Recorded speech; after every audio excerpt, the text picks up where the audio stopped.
लाल मुर्मू जी। अध्यक्ष महोदय,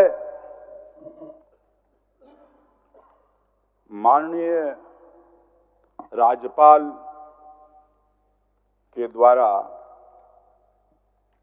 जो कल अभिभाषण इस हाउस के अंदर उन्होंने किया है और इस अभिभाषण में उन्होंने इस राज्य के सभी विभागों पर और इस राज्य का सर्वांगीण विकास कैसे हो, इस संबंध में सरकार के तरफ से और सरकार का एक दर्पण रखा है उन्होंने। महोदय, एक तो सरकार ये गारंटी कर रही है कि इस राज्य में किसी भी व्यक्ति को भूखों नहीं मरने दिया जाएगा। 7 किलो चावल और 2 किलो दाल हर महीना उन्हें मुहैया कराया जाएगा।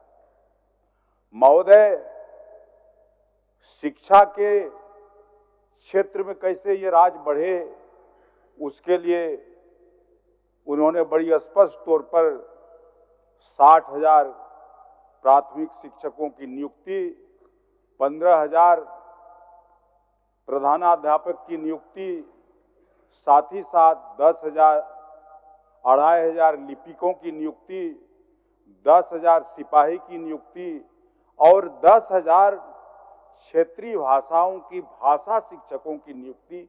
ये दर्शाता है कि सरकार यहाँ के लोगों के और यहाँ के भाषाओं कैसे उनको आगे ले जाया जाए, कैसे उनको इस भाषा से जोड़ा जाए, इसके प्रति इनकी प्रतिबद्धता इसमें झलक रहा है। महोदय, मैं एक शायरी से अपना बात शुरू करता हूं। महोदय, जिनको नजर नहीं वो नजरों की बात करते हैं, जिनको नजर नहीं वो नजरों की बात करते हैं, जमीन पर सितारों को उतारने की बात करते हैं, वो बस्तियों को लूटने वालों हाथ जोड़कर भरी सभा में सुधारों की बात करते हैं।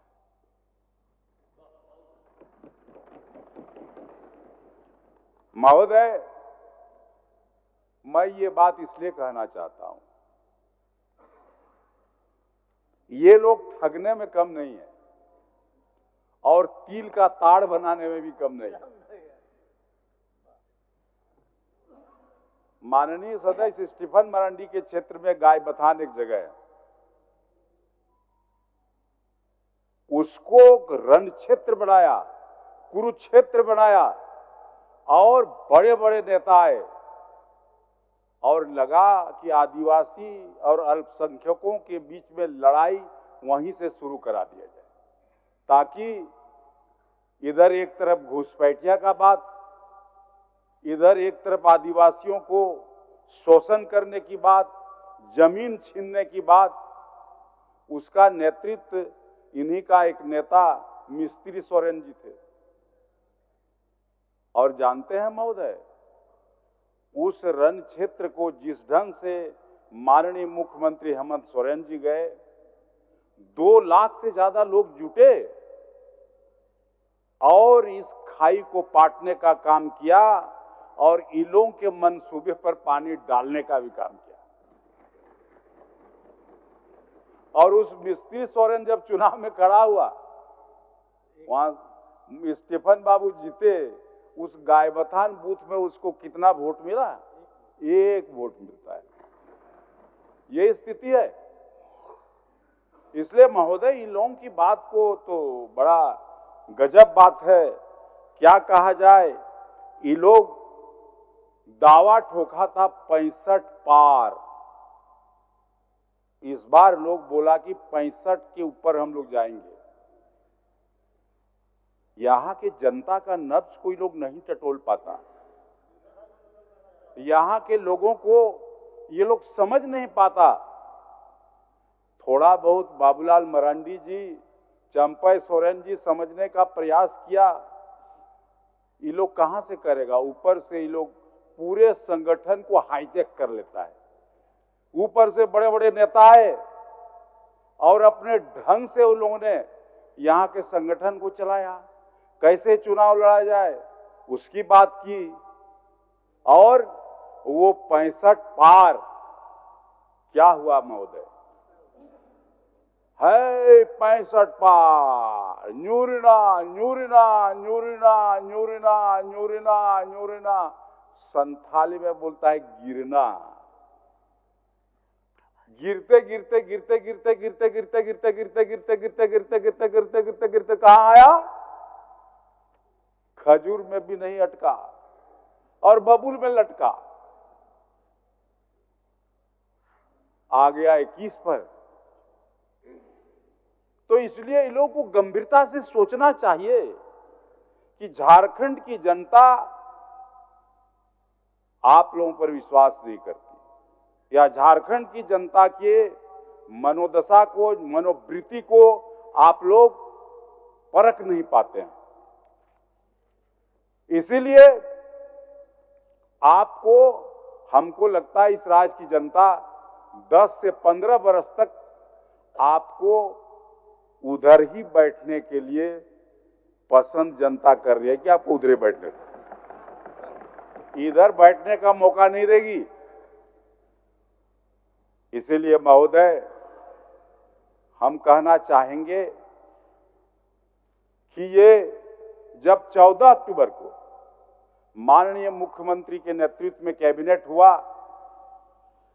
और मातृशक्ति को और ज्यादा मजबूत करने के लिए 1000 से बढ़ा करके 2500 रुपया किया मैया सम्मान योजना में, महोदय चुनाव के बीच ये लोग गोगो दीदी योजना लागू करते, लोगों को ठगने के लिए फॉर्म भरवाया गया, और हमारे सब बड़े बड़े जो नेता हैं भारतीय जनता पार्टी के, अपने से फॉर्म भरने का अभियान में जुट गया। हम कह रहे हैं कहां गया गोगो दीदी, वो गो गो गो हो गया, आप पूरा का पूरा फॉर्म लेकर के पोटली बांध करके गुवाहाटी चला गया।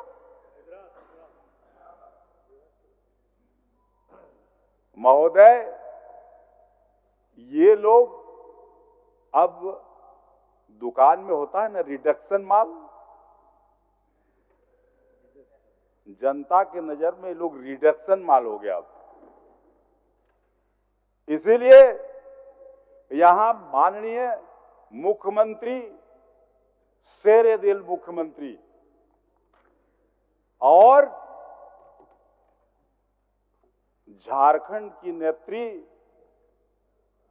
कल्पना जी, जो माननीय सदस्य गांडे से हैं, ये लोग के आंधी में भारतीय जनता पार्टी का जो कमल फूल है वो मुरझाएगा क्या, वो पंखुड़ी उसका तार तार हो गया और पंखुड़ी उड़ गया तहस नहस हो गया। ये आंधी में टिका नहीं, इसलिए आज भी समय है, आप लोग सोचिए, गंभीरता से सोचिए।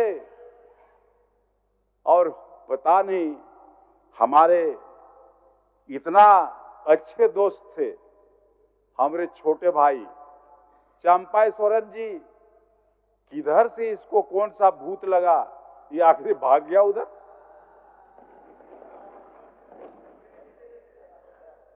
अभी भी हमको लगता है आपको प्रतिशोध करना पड़ेगा,